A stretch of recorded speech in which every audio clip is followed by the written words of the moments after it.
皆さんこんにちは。北海道日高地方の養蜂場からです。いつもご視聴いただきありがとうございます。今回も最後までゆっくりとお楽しみください。なお、前回の動画を撮影してから1週間経ちました。時は6月下旬の2日間です。撮影を行った時の天気は2日とも晴れていました。気温は養蜂場そばの日陰に設置した温度計によると2日とも24度から25度の間でした。この地方のこの時期としてはちょっと暑い日和でした。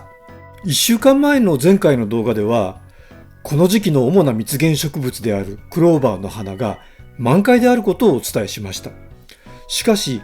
その1週間後の今回の動画の時点では、クローバーにすでに枯れ花が目立つようになってきています。北国の春の時の移ろいは本当に早いのです。夏から秋にかけてのクローバーの次のこの地方の主な蜜源植物であるオオハンゴンソウでは、まだ花こそ咲いていませんけれども、草丈がだいぶ伸びてきました。養蜂場がある北海道日高地方は日本有数の慶州馬の生産地です。その他にこの地方では肉牛も生産されています。そのため養蜂場はこうした牛や馬のための牧草畑で取り囲まれています。ちょうどこの1週間の間に牧草の刈り取りが行われたところです。刈り取られた牧草の中にはクローバーやオオハンゴンソウなどの蜜源植物も含まれています。蜜源植物が刈り取られることには養蜂業としてはやや複雑な心境ですけれども、地域の農業の発展のためにはこれは致し方ないことです。蜜源植物は牧草地以外にも豊富にありますし、農薬を使われるよりは刈り取られた方がよっぽどマシです。なお、蜂たちは蜜源植物の花粉媒介に貢献しているのですから、養蜂場の存在は周辺の牧草の生育にプラスに作用しているはずです。さて、今回の撮影を行った時にいつものように同時に内見も行いました。そこでこれ以降は内見を行った時のトピックスを2つお伝えします。一つは蜂たちがおとなしいということについてです。で、2つ目は前回に引き続いて人工分蜂の準備についてです。人工分蜂の続編のお話をします。まず、蜂たちがおとなしいと言いますか、温和だということについてです。春先から気がついていたことなのですが、今年の蜂は非常に性格が温厚です。特にここに来て、6月中旬以降は、その傾向が顕著になっているような気がします。蜂の気性が年によって荒っぽくなったり温和になったりするようなことが本当にあるのか、そんなバカなと思われる方ももしかしたらいらっしゃるかもしれませんけれども、こういうことは実際にあると思います。やや卑近な例になりますけれども、私はいつもの年ですと6月末までに数回程度、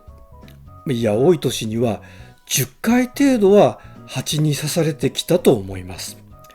しかし今年はまだどういうわけか1回も刺されていません。それは今年は蜂の数が少ないからではないかというご意見も当然あろうかと思います。蜂の数が少ないので刺される頻度も少ないのではないかというご意見はもっともだと思います。しかしそれだけではなくて、今年の蜂はおとなしいということも私にはあるように思います。そこで少し調べてみました。調べた文献は The ABC and XYZ of Bee Culture という本です。これは養蜂に関する世界的に定評のある百科事典でして、実に1877年につまり今から百数十年前にルートさんという方によって初版が執筆されています。その後、現代に至るまで版が重ねられていて、現在の最新版は2020年に出版された第42版です。ただ、私が参考にしているのは、私が古本屋で手に入れることができた1910年の版です。つまり、かなり古い版になります。この点、ご了承願います。これは先ほど言ったように、百科事典形式の本ですから、項目が立てられていて、各項目について説明がついています。これらの項目の中から、アンガー・オブ・ビーズ、つまりミツバチの怒りという項目を参照してみます。働きバチは皆様ご存知のように、コロニーや個体に危険が迫ると防衛のために刺してきます。こうしたことについて The ABC and XYZ of Bee Culture の中では Anger of Bees という項目の下でページ数にして2ページ強の長さの説明が与えられています。その Anger of Bees の説明の中に当面の穏やかなミツバチということと関連がありそうな記述がありますので、ここで紹介しましょう。で、なお、The ABC and XYZ of Bee Culture には、私の知る限り翻訳本がありません。そのため、私自身の翻訳で紹介することをご了承願います。できるだけ原点に忠実に翻訳したつもりです。まず紹介するのは次の文章です。ミツバチはクローバーの時期よりもソバの時期の方が刺しやすいようです。これはおそらく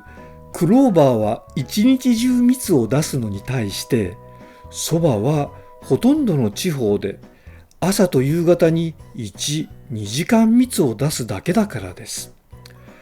流蜜の停止はミツバチに悪影響を与えるようです。さらに次の文章も紹介しましょう。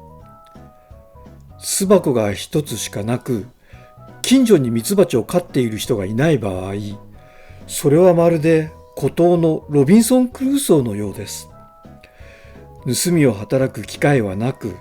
従って起こることもありません。ミツバチは飼い主の何らかの過失や不注意による場合を除いて、めったに起こることはありません。いかがでしょうか。今年のミツバチはなんだか例年と比べて温厚だという私の印象がもしも見当違いなものでなかったとするならば、そのことは今読み上げた文章を参考にしながら次のように説明することができそうです。そもそも昨年のミツバチヘギイタダニの被害によってこの養蜂場のミツバチのコロニー数や個体数が激減しました。そしてそのことがコロニー間で蜜を奪ったり奪われたりする関係をなくしてミツバチの性格を平和主義的で温厚なものにした可能性があります。なお、人間が蜜を絞ることは蜂同士が蜜を奪い合うこととは同じことではありません。しかし今年この養蜂場では蜂を育てることを何よりも優先させて蜜をここまで全く絞っていません。そのことも蜂の性格を温和なものにしている可能性があると思います。また日本では養蜂振興法に基づいて蜂群配置が行われているために、ある養蜂場の周辺には他にミツバチを飼っている人がいないという、いわゆるロビンソン・クルーソーの状態が強制的に作り出されています。満開のクローバーにはミツバチの気持ちを穏やかにする作用があるようです。はい、以上。今年の蜂の性格は温厚だというお話でした。次に前回から続いて人工分蜂の準備のお話をしましょう。前回は2段重ねの巣箱のうちの上の段に新女王蜂を育てるための編成大台を作らせようとしました。しかし働き蜂たちは編成大台をうまい具合に作ってはくれませんでした。つまり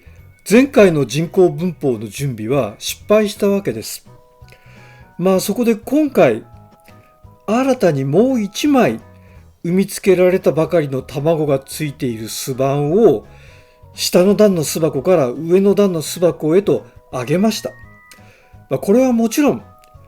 この巣板の上で編成大台が作られて新女王蜂が育まれることを期待してのことです。この編成大台を使った人工分蜂をプラン A とするならば、今回新たにプラン B を始めました。プラン B は下の段の巣箱にある巣板の下の方に下向きの黄椀がご覧のようにでき始めましたので、それを潰さずに温存したということです。これらの黄椀の中にうまい具合に卵が産みつけられれば、そしてそれらが順調に育てば、そこから新しい女王蜂が生まれてくるはずです。はい、今回は6月下旬に行った内見をめぐる話題として、一つはミツバチの性格が例年になく穏やかだということをお伝えしました。そして2つ目は前回に引き続き人工分蜂のお話をしました。編成大台を作らせる人工分蜂の試みを続けながら、さらにプラン B として新たに黄椀を残して、そこから新しい女王蜂を作る可能性も探し始めました。いかがでしたでしょうか。登録高評価で応援していただけますと大変に励みになりますので、よろしかったらお願いいたします。今回はここで失礼させていただきます。最後までご視聴いただきありがとうございました。次回またお会いする時までごきげんよう。さようなら。